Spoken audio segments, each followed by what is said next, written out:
In the annals of history, few stars burned as briefly or as brilliantly as Évariste Galois, a man whose life was a storm of genius at just 20 years old.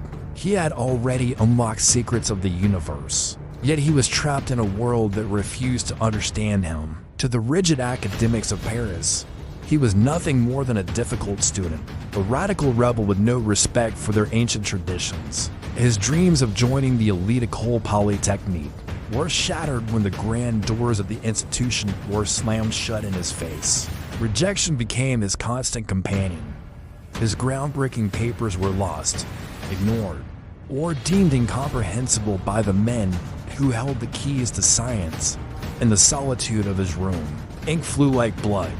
He was birthing group theory, a mathematical revolution born from pure, unadulterated intellectual fire. But mathematics was not his only battleground.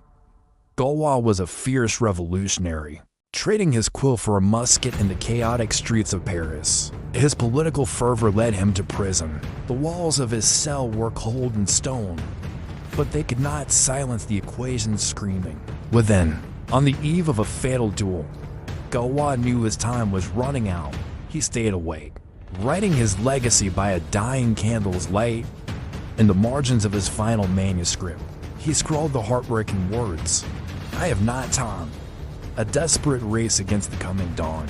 He knew he would not survive the morning. Every line of math was a plea for his genius to outlive his mortal body. May 30th, 1832. A misty, cold morning field at dawn.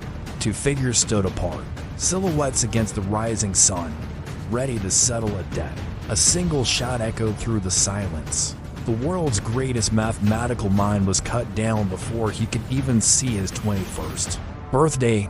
Galois died a forgotten rebel, but his work changed the world forever. His tragic end was only the beginning of a mathematical legend.